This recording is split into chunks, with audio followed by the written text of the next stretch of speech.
Hey, what's going on, everybody? Welcome back to the Crew First Culture Podcast. This is Jeremy again. Thank you for spending some time with me today. I really appreciate that.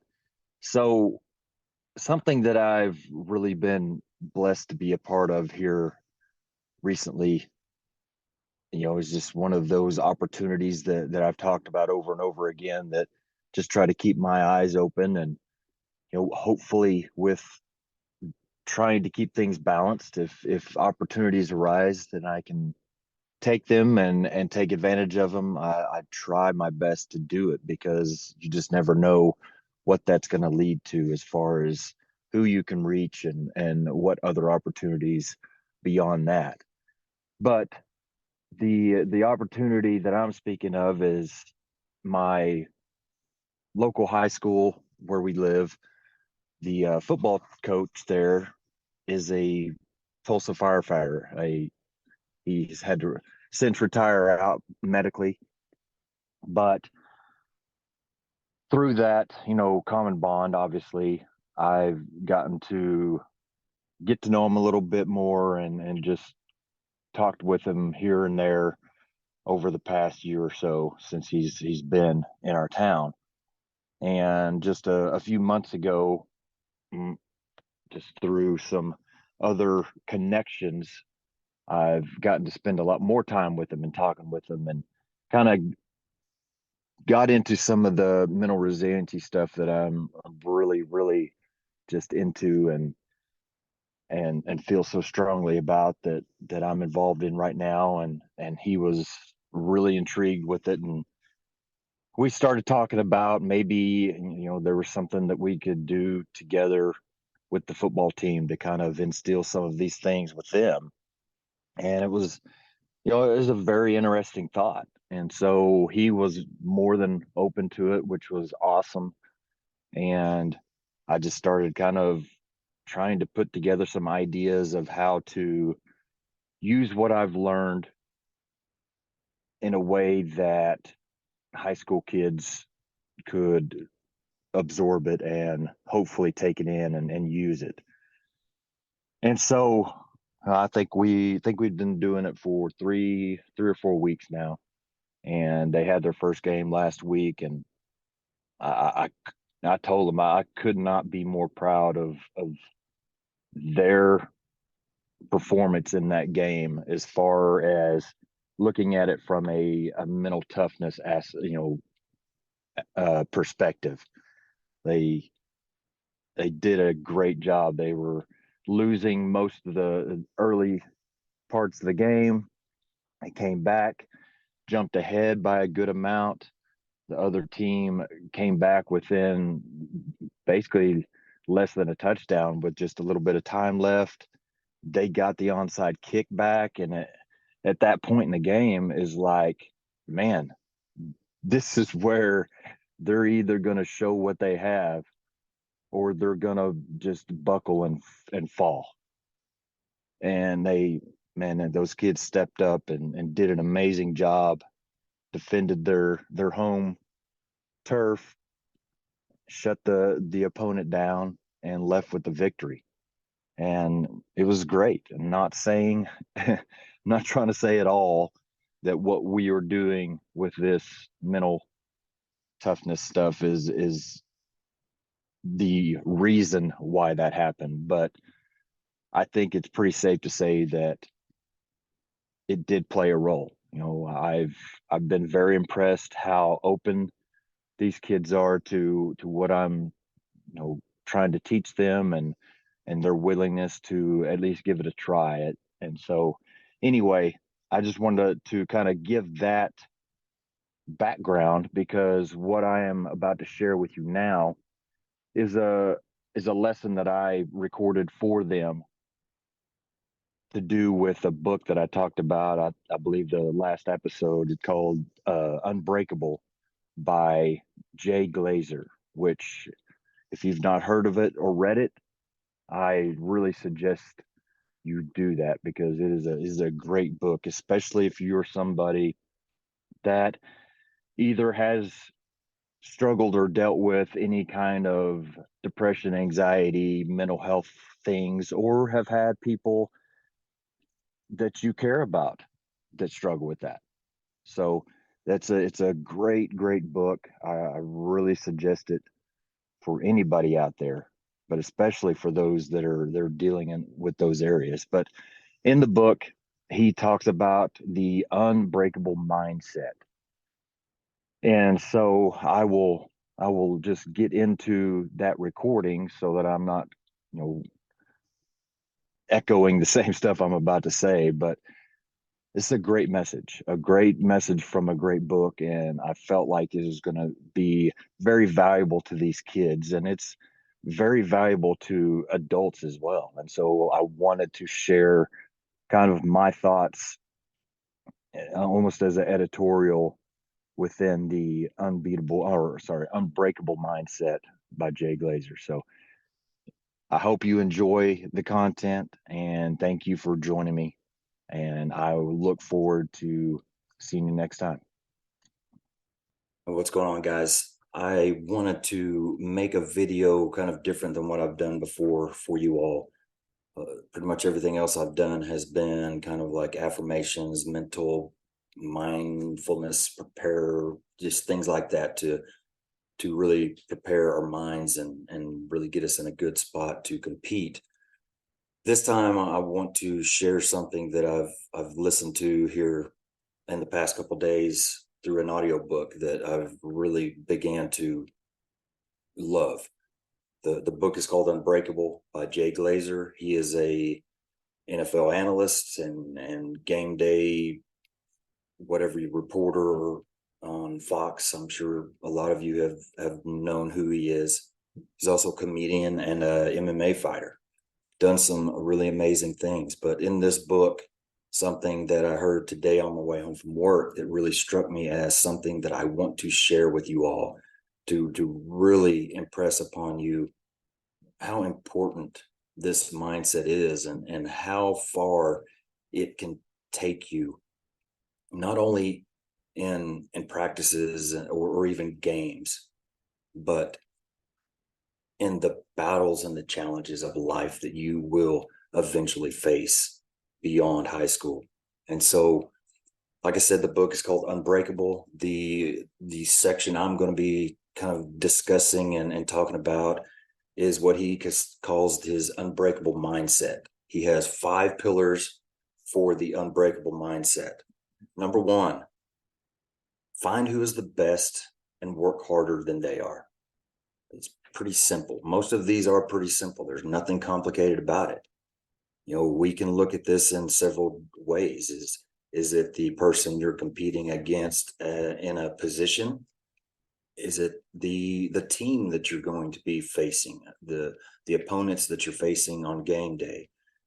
Is it just the specific players that you're going to be facing across the field on that game day? Whatever it is, this echoes throughout anything that you will ever deal with. If you're wanting to truly succeed at anything, you've got to find whoever is doing the best in that area, and you've got to work harder than they are. Like I said, it's simple stuff, but it's hard. Easy to talk about and to even believe, yeah, okay, that's easy, but to do and to put in motion and to back up with actions, that's when it gets a lot more difficult. So number 1, find who is the best at whatever field you're trying to get better in, or whatever position you're trying to get better in, and work harder than they do. And if this is hard for you to kind of figure out or to really put a finger on, then look up some people, some players that have played your position in the past, some famous athletes that are known for their work ethic, and dig into what they did to be successful in that spot, in that career. And then strive to at least get to that level as far as effort.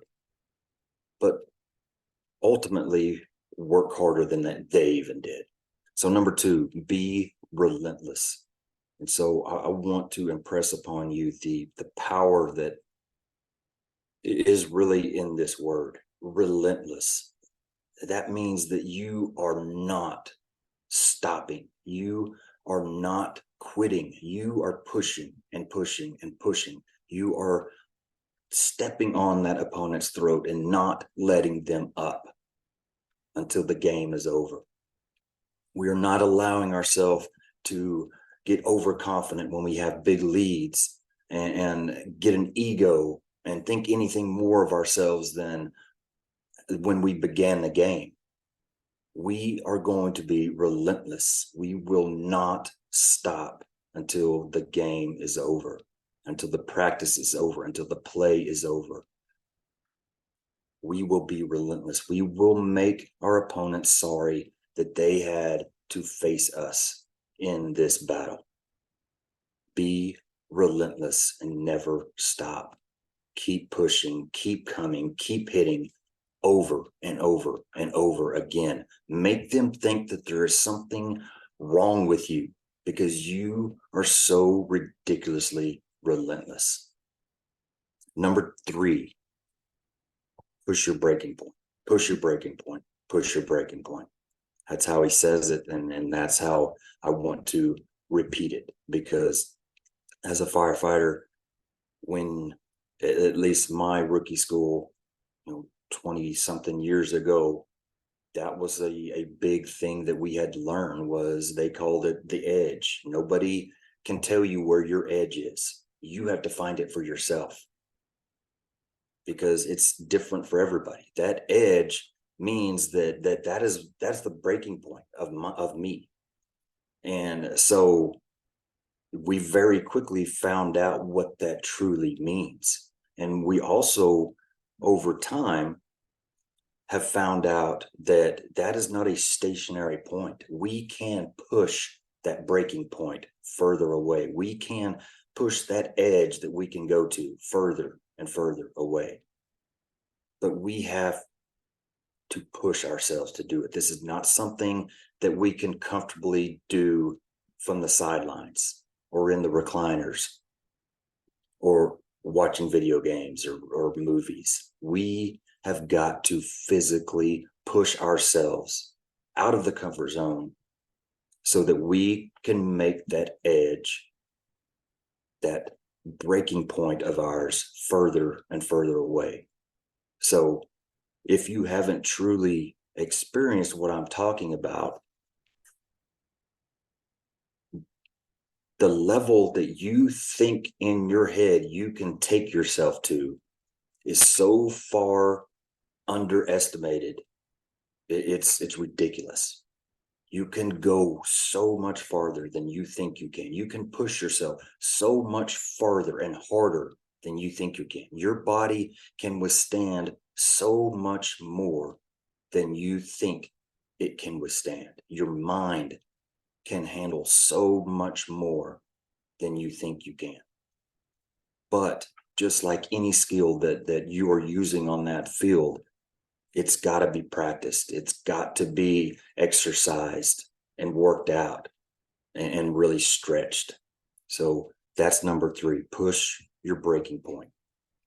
Number 4, and this one I love so much for you all, and I want you all to really embrace this one, because I think this one is going to be a huge thing for you to really overcome another team's mental weakness.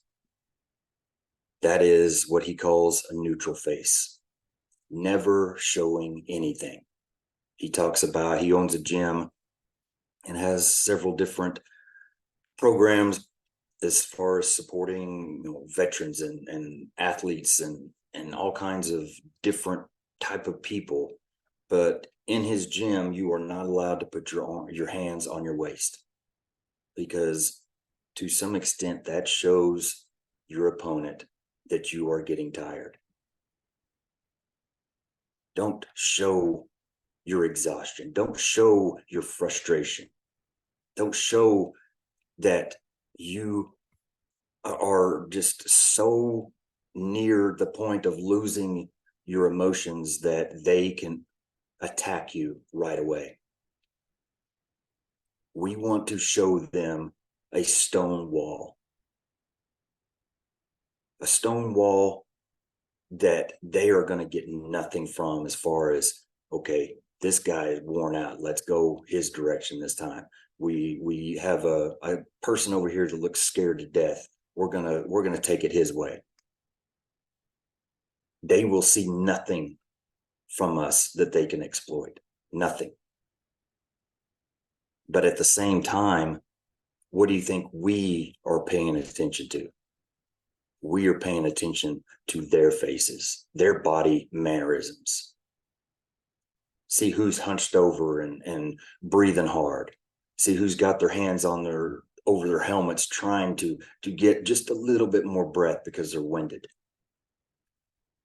Who's dipping their head because they just messed a play up and are going to be very easily exploited again because they are giving themselves a hard time and not allowing themselves to play well the next play.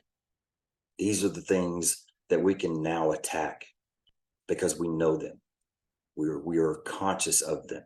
We are also conscious of our ability to keep them from our opponents. Do not allow them to see your weakness. Show them hunger. Show them fierce tenacity. Show them a competitive edge that will not go away. That's what they need to see. There is nothing that will break somebody late in a game or in a match or anything that you're going to be competing in quicker than to be exhausted and to know that you don't have much left, but to look over at your opponent and see them smiling, having fun, see them with a laser focused intensity in their eyes and a hunger that they are going to be coming at you again and again. That will break somebody down quicker than anything else we can have with us on the field. Stay in the game, fight, do what you need to do those first 3 quarters, 3.5 quarters. But when we get to that point, late, middle of the 4th quarter,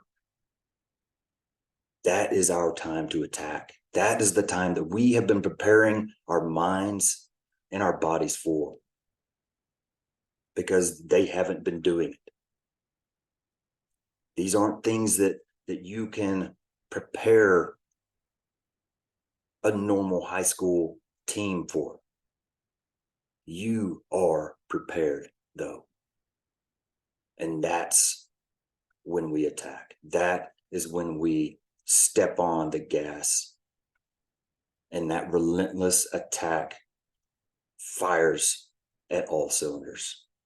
We will strike hard and strike and strike and strike until they do not want any more. Number 5, he says, it's my honor to play hurt. And without going into a long story of kind of where this came from, like I said, he works with a lot of vets, a lot of players. Obviously, a lot of players have had to play hurt. Obviously, a lot of veterans have had to fight hurt and have come home severely, catastrophically hurt. But it's the reframing that he tries to impress on these people, that it was an honor to fight, even though they were hurt. Because how many people are out there that don't have that ability? It's an honor to fight hurt. I never really knew it, but I myself have pretty much adopted this mindset for decade now, 2 decades now. I'm not big on telling personal war stories, but I have fought through back injuries for literally 20 years, to the point where I know that my only option, or at least what I've been told, my only option is surgery. The only thing that will possibly heal me is back surgery. And that is something that I'm not willing to do until I can no longer fight the fight without it, because I don't want the consequences that could happen because of that. A bad result of surgery or complications, or that causing other areas of my back to become weak and hurt and then need surgery. It's just a landslide that I don't want to be a part of. So for me, it's just a mentality that I have had to adopt, that it's going to hurt. Today, I'm going to feel pain. Every day is not the same. Some days aren't bad. Some days I don't want to get out of bed. Some days I got to be really careful how I move, because it'll catch and feels like somebody's stabbing me. But I am so honored, so blessed, so thankful that I am still able to live the life I'm living, to have the job I have, to make an impact on people like I've been sent here to make an impact on people. It has been an honor to play hurt. And so I'm not telling you all to work through injuries that you need to not play through. What I'm telling you is that pain is a part of life. Pain is a part of football. Pain is just pain. It's there. We're all going to face it. If it's something that you physically cannot work around, then okay, address it. But if it's something that you can physically overcome, mentally overcome, and perform your job honorably with integrity and courage, then that's such a great blessing that we can give our team. Don't give up on your team. Don't give up on yourself. So that's the 5 pillars. I think that, like I said, there's so much great information in here that just in this short video, I hope that you can pick up on some things. I think that we can definitely seek out those that are doing a better job than we are. Find out what they're doing, find out how they got so good, and make a commitment to work harder than they are. Relentless, that's all a choice. We can choose to be relentless. We can choose to hammer and hammer and hammer and keep hammering. Or we can choose to give up, or we can choose to give it half effort. But to be relentless has to be 100%, 100% of the time. And when you fall, you get back up, you grab the hammer, and you go back at it. Pushing your breaking point, I know that's something that is a little bit more difficult for me to explain to a younger crowd that hasn't experienced a lot yet. But I promise you, when you think that you have given it all, you got a little bit left. When you think that you can't possibly handle one more thing, you're going to find that something helps you out to make you overcome that obstacle.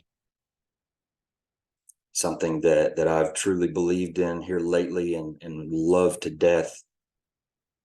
You always hear people say, God doesn't give you more than you can handle. And as a friend of mine, Mark, basically brought to my attention, he didn't agree with it. And now I don't either. It's not that God doesn't give us more than we can handle. God does not give us more than we can handle together. with the help of others, with our team, with our tribe at our sides, there is nothing that we cannot handle.